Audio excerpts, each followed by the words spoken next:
बोली थी एक बार कि मैं चॉकलेट से भी ज्यादा यम्मी लगता हूँ, पर तब मैंने तुम्हें मना कर दिया था। पर आज मैं तुम्हें बिल्कुल भी नहीं रोकूंगा। तुम मुझे चाहोगी तो पूरा खा सकती हो। I am all yours. अब स्टोरी में आगे क्या होता है जानने के लिए देखते हैं। टी जंकू की बात सुनकर शर्म से लाल होते हुए जंकू के सीने में अपना मुंह छुपाती है। जंकू स्माइल करते हुए टी को अपने और भी ज्यादा क्लोज कर लेता है, जिससे टी की पूरी बॉडी और भी ज्यादा कांपने लगती है। उसे और भी ज्यादा शर्म आने लगती है। जंकुक टी के माथे पर किस करता है। उसके बाद घूंघट जो उसने ओढ़ा था वो निकाल के पूरी तरह से फेंक देता है। उसके बाद जंकुक टी के झुमके खोलता है और उसके कान में किस करता है। फिर दूसरा झुमका खोलता है, फिर वहाँ पर भी किस करता है। उसके बाद जंकुक टी के गले का हार खोलता है और उसके गले में किस करने लगता है। टी बहुत ज़्यादा कांप रही है।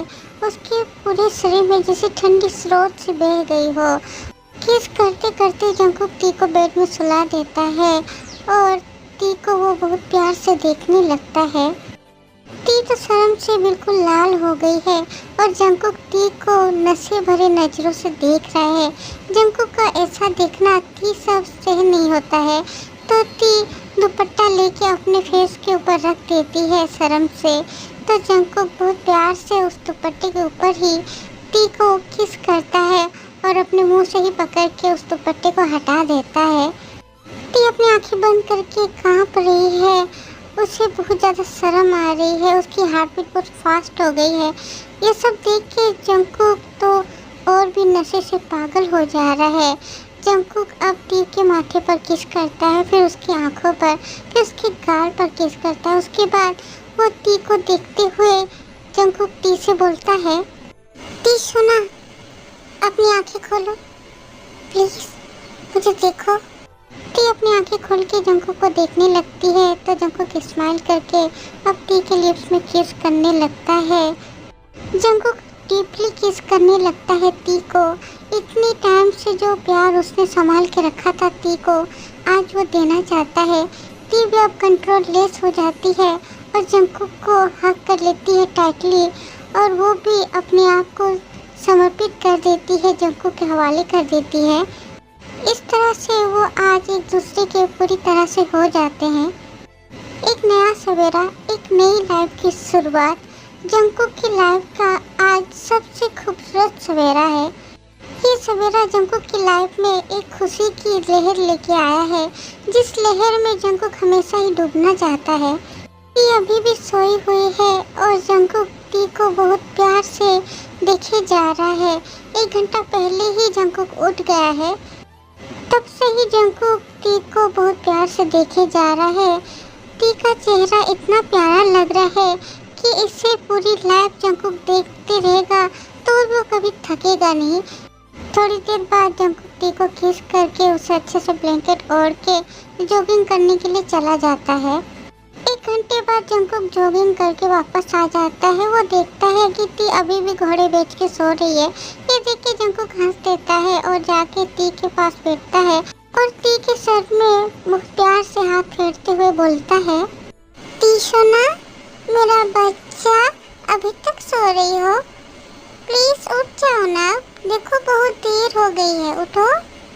टी थोड़ा सा उठती है, आंखें खोल के देखती है, फिर आंखें बंद करके सो के नींद में ही बोलती है, डिस्टर्ब मत करो तो, मुझे सोने दो।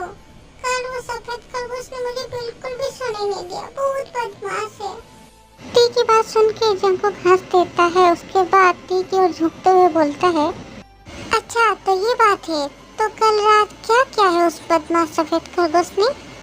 टी नींद में ही बोलती है, बहुत परेशान किया है उसने मुझे, बिल्कुल भी सोने नहीं दिया। अच्छा, कैसे परेशान किया उसने? सफेद खरगोश ने मुझे। इतना बोलते ही टी की नींद टूट जाती है। वो झट से अपनी आंखें खोल के देखती है कि जंकुक झुक के उसे देख रहा है। टी अब अपनी ओर देखती है कि उसने सिर्फ ब्लैंकेट ओढ़ा है और कुछ भी नहीं है।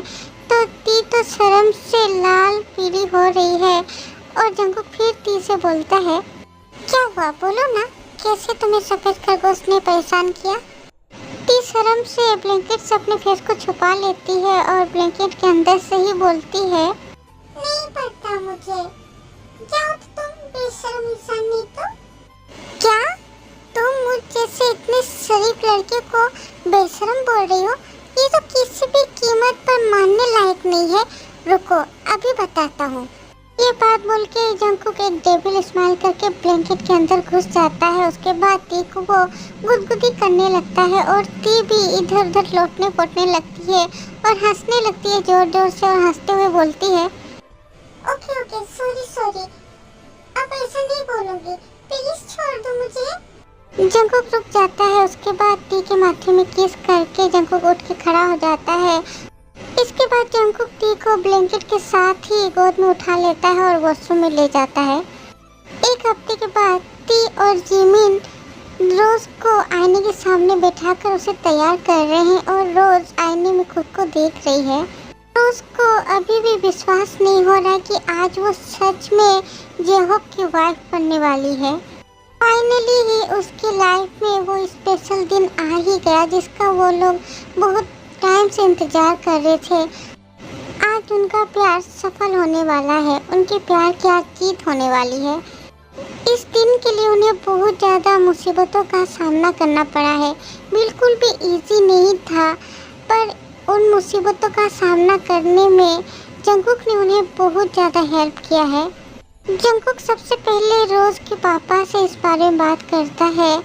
पहले तो रोज के पापा इस बारे में बिल्कुल भी मानते नहीं हैं, मना कर देते हैं। जंगकुक ने उन्हें बहुत तरह से समझाया, उन्हें विश्वास दिलाया कि जेहोक उनकी बेटी को बहुत खुश रखेगा, अच्छे से रखेगा। जंगकुक ने तो रोज के पापा से ये भी बोला है कि जेहोक की फाइनेंशियल सिक्योरिटी का बिल्कुल भी टेंशन नहीं लेना है उन्हें। जंगकुक ने अपने प्रॉपर्टी का 20% जेहोक के नाम पर लिख दिया है। ये बात जेहोक को पता नहीं है। जेहोक के बिना जाने ही ये सब बातें हुई है और जंगकुक के रहते हुए जेहोक को कभी भी कोई प्रॉब्लम नहीं होगी। ये सब भी बोला है जंगकुक ने रोज के पापा से और भी बहुत सारी बातें बोल के उन्हें समझाने की कोशिश की है जंगकुक ने। सुगा ने भी जंगकुक का साथ देते हुए अपने पापा को बहुत समझाया है क्योंकि वो जेहोक को बहुत अच्छे से जानता है।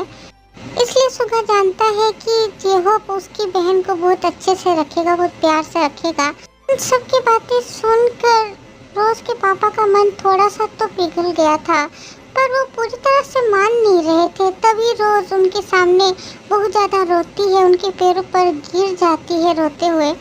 रोज रोते हुए अपने पापा से इस शादी के लिए मानने के लिए बोलती है। तो लास्ट में फाइनली उसके पापा मजबूर होकर अपनी बेटी का तकलीफ और बर्दाश्त नहीं कर पाते हैं तो इस शादी के लिए मान जाते हैं। पर रोज की माँ लिसा वो बिल्कुल भी किसी भी कीमत पर इस शादी के लिए मानती नहीं है। वो किसी भी कीमत पर जेहोक जैसे लड़के के साथ अपनी बेटी की शादी नहीं कराएगी। रोज के पापा ने भी लिसा को बहुत ही बोल बोल के समझाने की कोशिश की, पर फिर भी लिसा नहीं मानी। ऐसा कि अपनी बेटी के आंसू भी उसके दिल को पिघला नहीं पाए। उल्टा वो तो जेहोक के बारे में बहुत सारी बुरी बुरी बातें बोलने लगती है, जो सब सुन के रोज को बहुत ज़्यादा बुरा लगता है, उसे गुस्सा आने लगता है। उसकी माँ एक निर्दयी और एक सेल्फिश महिला है, ये आज वो अच्छे से समझ पा रही है। साथ में उसे बहुत ज़्यादा डर भी लग रहा है। अगर इन सब बातों की वजह से जेहोक पीछे हट गया तो, अगर जेहोक ने फिर से उसका हाथ छोड़ दिया तो तब क्या करेगी रोज? तब तो वो पूरी तरह से ख़त्म हो जाएगी, वो मर जाएगी जेहोक के बिना। नहीं, वो जेहोक को खो के किसी भी तरह से जी नहीं पाएगी। वो खोने का दुख बिल्कुल भी संभाल नहीं पाएगी। वो इस बोझ को वो बिल्कुल भी नहीं उठा पाएगी कि उसने पाकर भी जेहोक को खो दिया। इसलिए वो बहुत ज़्यादा रो धो के अपनी माँ के सामने विनती करने लगती है, रिक्वेस्ट करती है कि वो उनकी शादी के लिए मान जाए, पर उसकी माँ नहीं मानती है। तो फाइनली थक हार के रोज ऐसा डिसाइड करती है कि वो अपनी माँ के बिना ही शादी करेगी। जो माँ अपने बच्चों की खुशी से ज़्यादा अपने अहंकार को इम्पोर्टेंस देती है, उसके लिए वो किसी भी कीमत पर अपने प्यार को कुर्बान नहीं कर सकती है। बहुत मुश्किल से ही जेहोक उसे मिला है, अब वो जेहोक को किसी भी कीमत पर खो नहीं सकती। इसलिए रोज भी अपने भाई सुगा की तरह अपनी माँ को छोड़ के जंको के घर आ गई है। आज जंको के घर से ही उसकी और जेहब की शादी होगी। ये शादी बहुत ही सिंपल तरीके से होगी। रोज ये सब सोच ही रही थी, इसी बीच उसे पूरी तरह से तैयार कर देते हैं और रोज को देखकर खुश होते हुए बोलती है, वाओ मेरी क्यूट ननद कितनी खूबसूरत लग रही है, बिल्कुल परी जैसी लग रही है। आज तो जेहब भैया तुमसे नजरें ही नहीं हटा पाएंगे अपनी। टी की बातें सुन के रोज शर्म से हंस देती है और यहाँ पर जंकुक जोर जबरदस्ती जेहब को दूल्हे जैसा तैयार करने में लगा हुआ है। पर जेहब इन सब से बहुत ज्यादा इरिटेट हो रहा है। वो इरिटेट होते हुए ही बोलता है, यार ये सब तमाशा किए बिना क्या शादी नहीं हो सकती? क्या सब पहना रहा है तू मुझे? खुद को देखने से लगता है कि मैं जैसे किसी जू का कोई जंगली जीव हूँ। अब जंकुक इरिटेट होते हुए बोलता है, तो तू क्या अब लुंगी पहन के शादी करना चाहता है? हाँ लुंगी, ये तूने सही बोला, पहन सकता हूँ क्या? लुंगी भी बहुत कमाल की चीज है ना? पहनने से लगता है कि कुछ पहना ही नहीं है। कितना खुला खुला सा फील होता है, ठंडी ठंडी हवा अंदर तक जाती है। अरे मैं तो बोलता हूँ कि लुंगी को राष्ट्रीय कपड़ा घोषित कर देना चाहिए। ठीक है, तो फिर तू अपने सुहागरात के दिन ना लुंगी पहन के जाना, तेरे काम में भी आ जाएगा, ओके? ये सुन के जेहब थोड़ा सा शर्मा जाता है। थोड़ी देर बाद जंकुक जेहब को लेके ड्राइंग रूम में आता है। ड्राइंग रूम में सबको बैठे हुए हैं। रोज के पापा आए हैं पर मम्मी नहीं आई है और जेहब को जिन्होंने अडॉप्ट किया है वो भी आए हैं। आज जेहब को सबके सामने पता नहीं क्यों बहुत ज़्यादा अनईजी फील हो रहा है। वो जाके सोफे में बैठता है तो तभी सुगा जेहब को बोलता है, क्या भाई तू जाके बैठ क्यों गया? मुझे तो सलाम कर। तुझे पता नहीं क्या मैं दुल्हन का बड़ा भाई हूँ? मेरी भी कोई इज्जत है कि नहीं? आके मेरा पैर पकड़ के मुझे सलाम कर, ओके? नहीं तो मैं बिल्कुल भी किसी भी कीमत में अपनी बहन के साथ तेरी शादी नहीं कराऊंगा। सुगा की बात सुन के सब हंस देते हैं और जेहब तो सुगा को गुस्से से देखता है और गुस्से से अपनी आंखों के इशारे से बोलता है, साले बाद में तू सिर्फ मुझे अकेले मिल, तुझे सलाम मैं अच्छे से दूंगा, तेरी हड्डी वगैरह सब तोड़ के एक कर दूंगा, तब तुझे पता चलेगा कैसे सलामी देते हैं और कैसे सम्मान करते हैं। शादी नहीं करेगा तू? इसी बीच मौलवी साहब भी आ गए हैं और थोड़ी देर बाद टी और जिमिन जाके रोज को नीचे ले आते हैं। रोज को देख के जेहब की हार्ट बीट बहुत ज़्यादा फास्ट हो गई है। आज तो रोज स्वर्ग से उतरी हुई कोई अप्सरा लग रही है। अपनी प्रेमिका को दुल्हन के रूप में देखना इतना ही आनंद देता है, इतना ही खुशी देता है, दिल को सुकून मिलता है, ये आज पता चला। अभी के लिए बस इतना ही। आर्मी स्टोरी में आगे क्या होता है जानने के लिए वेट करें नेक्स्ट पार्ट का। तब तक bye bye, love you, miss you army.